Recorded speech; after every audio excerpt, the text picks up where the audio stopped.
Oke, mungkin langsung mulai aja demonya, dimulai dari penjelasan mengenai struktur dan juga beberapa WebGL API yang digunakan di dalam pembuatan program ini. Nah, jadi di sini telah disediakan ataupun telah dibuat dua buah kode program dalam JLSL yang diperlukan untuk vertex maupun fragment shader. Dan di sini bisa dilihat ada beberapa atribut misalnya position, color, dan juga varying color, sama seperti untuk fragment shader. Gitu. Kemudian di sini ada kode-kode warna yang nantinya akan digunakan untuk memetakan string warna begitu dengan kode-kode warna di dalam RGB. Gitu. Nah, fungsi pertama yang diperlukan untuk pembuatan program WebGL sendiri adalah compile shader. Jadi si compile shader ini fungsinya sebenarnya adalah untuk membuat suatu shader. Dan di sini kita passing shader type-nya mungkin bisa vertex shader ataupun fragment shader. Kemudian nanti si shadernya ini nanti kita akan nge-load si fungsi yang telah kita definisikan dalam bahasa JLSL tadi ke dalam shader ini untuk kemudian kita compile dan kita kembalikan nilai dari shader ini. Nah, nilai dari shader ini akan kita pakai dalam create program ini. Jadi kalau di create program ini mereka fungsinya akan membuat satu program WebGL gitu. Dan kemudian untuk program ini juga akan di attach begitu shader-shader yang akan kita buat ini dengan menggunakan fungsi tadi ke dalam program tersebut, dan kemudian program inilah yang akan digunakan oleh WebGL untuk melakukan rendering terhadap canvas yang nantinya kita tampilkan. Kemudian ada juga fungsi create buffer. Jadi create buffer ini fungsinya juga sama, yaitu melakukan pembuatan buffer, dan di sini kita juga melakukan passing terhadap buffer type dan juga buffer datanya, karena kita juga akan melakukan binding terhadap buffer tersebut. Dan di sini perlu diperhatikan juga bahwa di sini kami hanya menggunakan static row saja karena mungkin sudah cukup dan tidak terlalu banyak rendering yang sifatnya mungkin dinamis gitu. Terus ada juga fungsi yang send data to shader. Jadi fungsi ini gunanya adalah pertama dia akan melakukan pencarian terhadap atribut, terhadap lokasi dari suatu atribut yang kita pass kepada fungsi ini. Kemudian nanti dia itu akan melakukan enabling vertex attribute array-nya gitu, supaya bisa dipakai oleh program GL-nya gitu. Ini fungsi from geometry. Jadi di fungsi ini dia sebenarnya cuma melakukan pembentukan colors, indices, dan juga vertices yang nantinya akan digunakan di dalam program supaya nantinya bisa kita pakai dengan mudah gitu.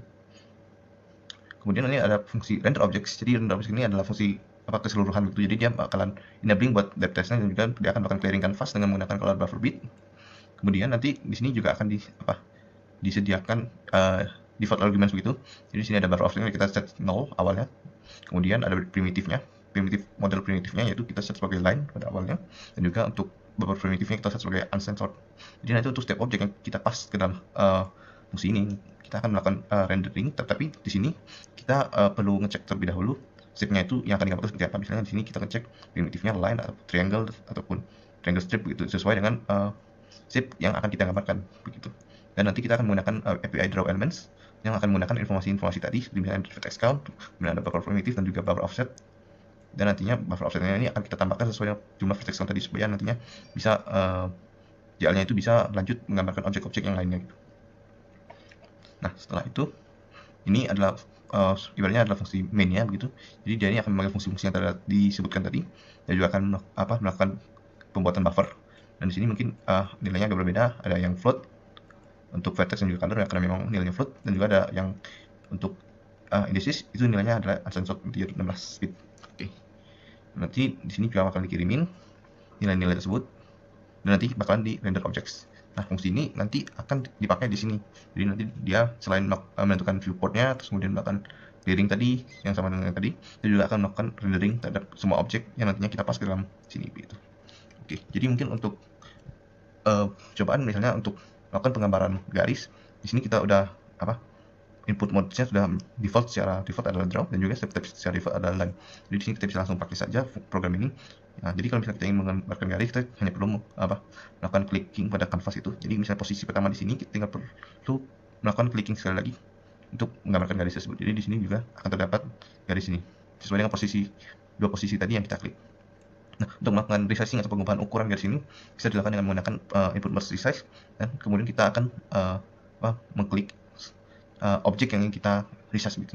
Jadi di sini karena ada sebuah objek, kita akan melakukan resizing terhadap objek ini, dan kita hanya perlu mengubah-ubah scalar ataupun slider ini.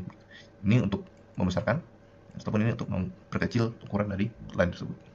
Nah, terakhir juga telah kami sediakan fungsi ataupun fitur yang dapat menunjukkan manual ataupun help yang bisa membantu pengguna untuk menjalankan ataupun mengeksekusi fitur-fitur yang telah disediakan oleh aplikasi tadi, seperti yang dijelaskan tadi. Nah, jadi di sini fungsi help ini dapat dilihat pada samping controllers, dan di sini kami telah menyediakan penjelasan mengenai fitur-fitur tersebut dibagi berdasarkan input-input modes yang telah tersedia.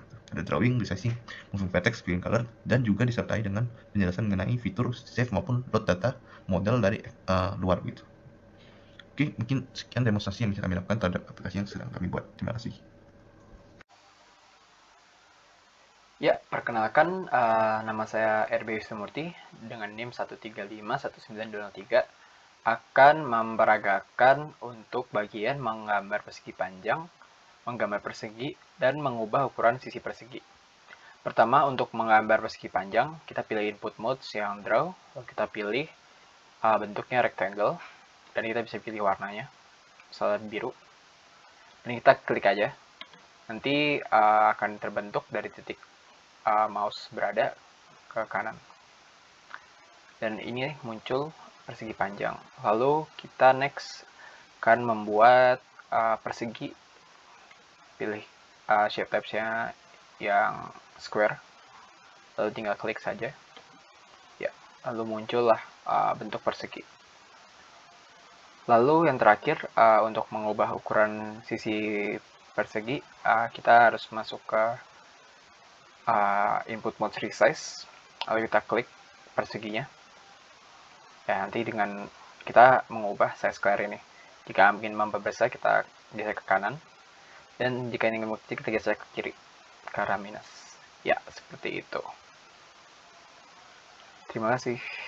Jadi selanjutnya saya akan menunjukkan cara menggambar, mengubah warna, dan menggeser vertex dari sebuah poligon. Jadi pertama untuk menggambar, input mode-nya adalah draw, kemudian kita pilih shape type-nya polygon, kemudian kita masukkan jumlah edge yang ingin digambar, misalnya 5, kemudian kita langsung klik saja di canvas untuk menggambar. 1, 2, 3, 4, 5. Akan terbentuk sebuah poligon.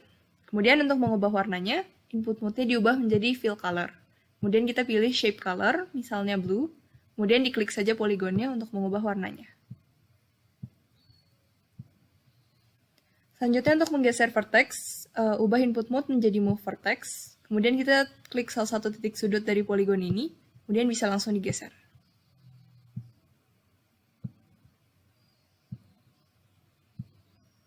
Selanjutnya saya akan menunjukkan gambar dan arsitektur yang sudah dibuat sebelumnya.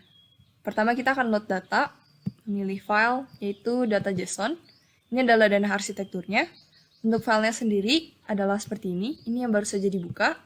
Kemudian jika dirapikan akan terlihat seperti ini. Jadi bentuknya adalah array of objects. Dan setiap objek seperti ini, masing-masing memiliki parameter. Misalnya shape, untuk menentukan apakah bentuknya line, square, rectangle, atau polygon. Kemudian vertex count untuk menyimpan jumlah vertexnya. Kemudian ada vertices, yaitu bentuk array yang terdiri dari lokasi-lokasi masing-masing vertex yang ada di sini. Jadi setiap vertex terdiri dari 3 angka, tapi karena 2D, angka ketiganya akan 0. Kemudian ada juga color, untuk menentukan warna objek.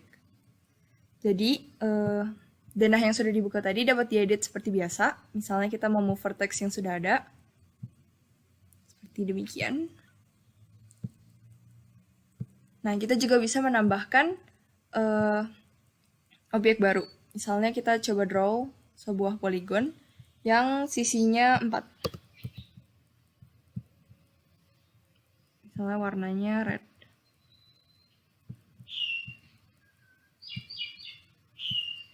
Nah, kemudian jika kita mau nge-save datanya, kita tinggal klik tombol save. Nanti akan di-download sebuah file data.json yang baru. Nah, kalau misalnya kita mau membuka file yang tadi, kita tinggal choose file lagi, kemudian data1.json akan keluar file yang sebelumnya.